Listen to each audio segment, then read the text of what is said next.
الحمد لله رب العالمين الذي هدانا لهذا وما كنا لنهتدي لولا أن هدانا الله، والصلاة والسلام على أشرف الأنبياء والمرسلين سيدنا ومولانا محمد وعلى آله وصحبه وبارك وسلم أجمعين. سبحان لا علم لنا إلا ما علمتنا إنك أنت العليم الحكيم، ولا حول ولا قوة إلا بالله العلي العظيم.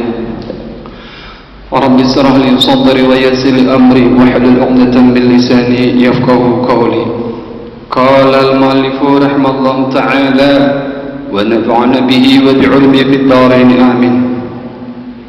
بسم الله الرحمن الرحيم. الفاتحة أن الله الكريم يفتح علينا مفتح على الأنبياء والمرسلين وعلى آله وصحبه وأهل بيت الطيبين الطاهرين أجمعين، وفتح العارفين ويفقهنا في الدين ويعلمنا التأويل ويهدينا إلى سواء السبيل ويفيض على قلوبنا ما أفاض على قلوب عباده الصالحين، خصوصا إلى حضرة الشيخ عارفين بن علي بن حسن ومن علمنا ومن أنجزنا ومن دعانا، وأن الله يرزقنا العلم والعمل ويحفظنا ويغفر ذنوبنا ويذهب غيظ قلوبنا ويجيرنا من مضلات الفتن ما ظهر منها وما بطن، وأن الله يجعلنا من المقبلين والمقبولين ومن الفائزين بالرضا رب العالمين، وأن الله يصلح ويرحم العباد والبلاد، وأن الله يلطف بنا والمسلمين في جميع أحوالنا في الدين والدنيا والآخرة، وأن الله يحفظ علينا الإسلام والإيمان ويختم لنا بالحسنى في خير ولطف وعافية، وإلى حضرة النبي المصطفى محمد صلى الله عليه وسلم. الفاتحة. أعوذ بالله من الشيطان الرجيم. بسم الله. الحمد لله رب العالمين الرحمن الرحيم مالك يوم الدين إياك نعبد وإياك نستعين اهدنا الصراط المستقيم صراط الذين أنعمت عليهم غير الضالين آمين. بسم الله الرحمن الرحيم. في فضيلة ذكر الموت. وقال عليه السلام: الموت جسر يوصل الحبيب إلى الحبيب. وقال عليه السلام: الموت أربع: موت العلماء وموت الأغنياء وموت الفقراء وموت الأمراء. فموت العلماء ثلمة في الدين، وموت الأغنياء حسرة، وموت الفقراء راحة، وموت الأمراء فتنة. Syukur alhamdulillah, puji syukur kita kehadirat Allah Subhanahu wa taala yang telah mempertemukan kita lagi di pada kesempatan yang insyaallah kesempatan yang penuh berkah, yang sama-sama kita mengarungi daripada majlis ta'lim, majlis yang insyaallah penuh berkah ini. Kita berdoa, kita memohon kepada Allah Subhanahu wa taala semoga kita semua masuk dalam bagian orang-orang yang dicintai oleh Allah Subhanahu wa taala. Amin amin ya rabbal alamin. Syukur alhamdulillah, majlis taklim kita mulai lagi, di mana lama sudah kita nggak ada kegiatan karena musim corona, dan ini kita mulai lagi. Inilah perlunya untuk kita saling untuk li'ila kalimatillah, sebagaimana Rasulullah sallallahu alaihi wasallam beliau bersabda: kun aliman aw muta'alliman aw mustami'an aw muhibban wala takun khamisan. Apa kata Rasulullah yang titip pesankan untuk kita semua? Kata Rasulullah, kun aliman, jadilah engkau orang yang berilmu. Nah, orang yang berilmu itu ya melalui menghadiri majlis ta'lim. Kada sia-sia waktu yang kita luangkan, insyaallah satu langkah demi langkah dicatat oleh malaikat. untuk menambahi amal baik kita. Au muta'alliman. Nah, anjuran kedua, anjuran pertama itu menjadi orang alim, anjuran kedua itu muta'alliman, belajar. Jadi orang alim itu awalnya dari belajar jadi orang berilmu. Kalau sudah berilmu justru mengajarkan. Nah, makanya rajin-rajin untuk menuntut ilmu. Au mustami'an, atau menjadi seorang pendengar. Seandainya nggak bisa hadir, umpat juga mendengarkan. Di mana ada ceramah, umpat juga mendengar, sama pahalanya insyaallah. Cuman lebih afdal kalau mau hadir. Dan yang ketiga, yang keempat, muhibban. Kalaulah seumpama sudah kada alim, kada bisa untuk datang mengikuti belajar, kada bisa juga terjangkau pendengarannya, tapi habarnya di sana ada majelis ta'lim, tapi ada ketujuh. Seumpama di Martapura ada pengajian ini dan itu, dengar saja. Kita nggak bisa hadir, nggak bisa menuntut ilmu di sana, tapi dengarnya ada majelis ta'lim, timbulkan rasa cinta. Berarti kita mengikuti yang keempat. Wala takun khamisaniku. Nah, kalau sudah kada alim, kada bisa belajar, kada bisa terjangkau pendengar. Kalau sudah kada alim, kada bisa belajar, kada bisa terjangkau pendengaran karena jauh, kada, atau nggak bisa juga nggak, jangan sampai sudah nggak melakukan yang di depan tadi, kada ketujuh pulang. Sudah kada ketujuh, jangan lagi tambah yang kelima, jadi rusaklah kita. Jadi syukur alhamdulillah kalau kita sama-sama bisa menghadiri majelis ta'lim. Pembahasan pada kesempatan ini insyaallah kami bahas tentang keutamaan mengingat meninggal dunia, atau bahasa kita untuk mati atau meninggal, disingkat menjadi camat, calon mati semua kita ini. Hari ini kita bahas. Pada perjumpaan kita ingin supaya menggugah selera kita, supaya kita ini mengganang kita semua akan mati. Yang andum, yang tua, yang perempuan, yang lakian, yang kaya, yang miskin, semuanya mati. Sebagaimana disebutkan dalam Al-Quran, kullu nafsin dha'iqatul maut, setiap jiwa pasti akan merasakan mati.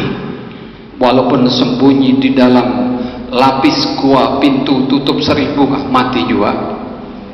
Biar pintunya ditutup sampai berpintu 1000 seumpama, mati juga, karena kau sembunyi, yang namanya sudah mati. Maka dalam ayat lain juga sebutkan, idza jaa ajaluhum la yastakhiruna sa'ata wa la yastaqdimun. Apabila sudah ajal mereka datang, tidak bisa untuk diajukan dan tidak bisa diundur. Ini subah ketetapan.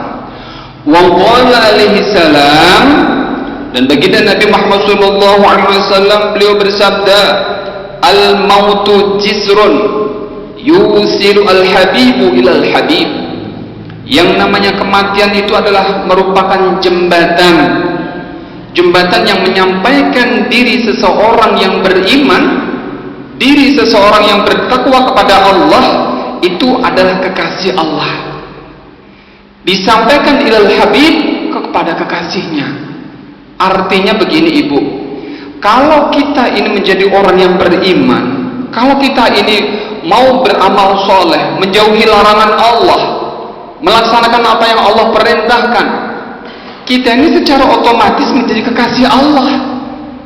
Jadi kalau kita sudah beramal soleh, jangan takut yang namanya kematian. Kenapa? Kematian itu sebuah hadiah bagi mereka yang beriman. Bagi mereka yang beriman. Makanya bahasa manis benar Rasulullah, beliau sabdakan, al maut jisrun yusilu al habib ilal habib.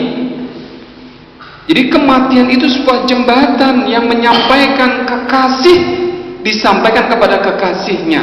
Yani seorang beriman dianggapnya kekasih dipertemukan dengan kekasihnya, yakni Allah Subhanahu wa ta'ala.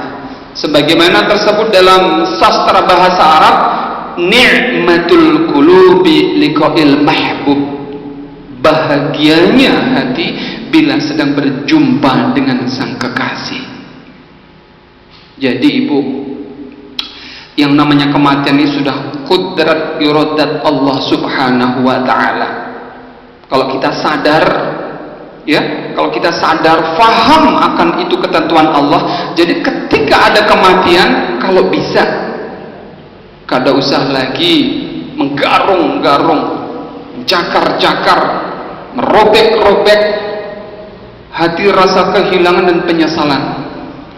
Kematian itu sudah wajar dan itu qudrat iradat Allah.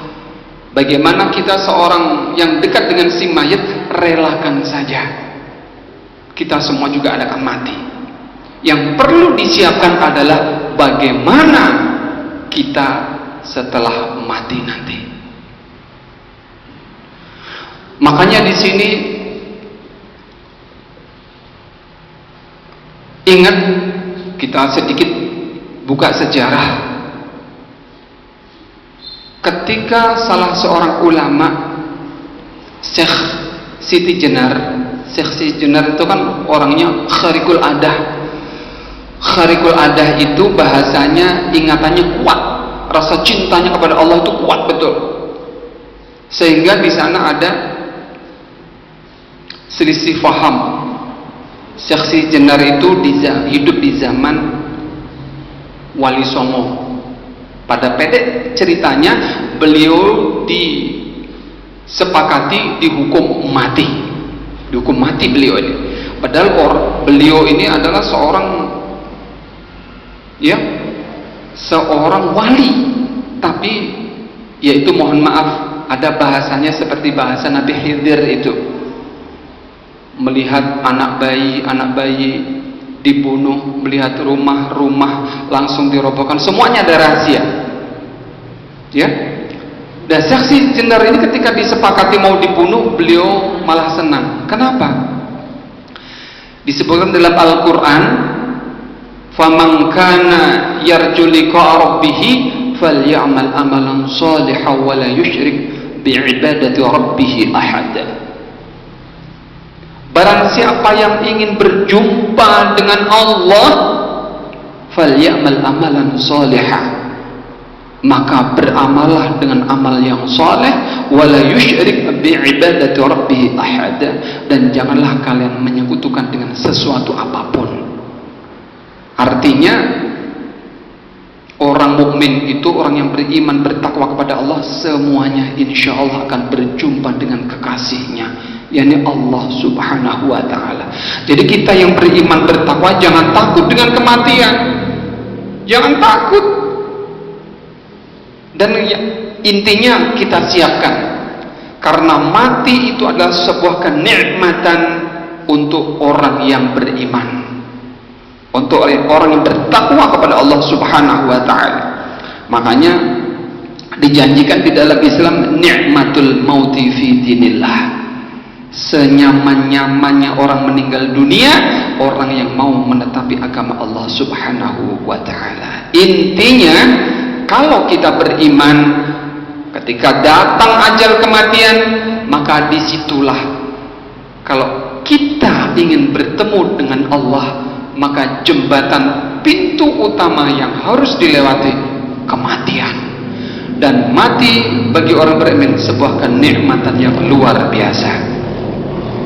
Wa qala alaihi salam, al-mautu arba'un, mautul ulama, wa mautul aghniya, wa mautul fuqara, wa mautul umara. Baginda Nabi Muhammad sallallahu alaihi wasallam, beliau telah bersabda bahwasanya kematian itu digolongkan ada 4. 4 golongan itu, yang pertama mautul ulama, kematiannya ulama. 4 ini semuanya membawa dampak, masing-masing membawa dampak. Cuman disimpulkan, orang hidup di dunia ini jenisnya, ya, jenisnya itu ya 4 ini, ya, yakni kematian ulama, yang kedua kematian para orang yang kaya, wa mautul fuqara, dan kematian orang-orang yang fakir, wa mautul umara, dan kematian para pemimpin. Digolongkan 4 ini masing-masing memberikan dampak, memberikan reaksi, memberikan pengaruh di masyarakat yang ditempatinya atau masyarakat yang dikuasainya. Kita bahas satu persatu. Kira bisa untuk kita semua.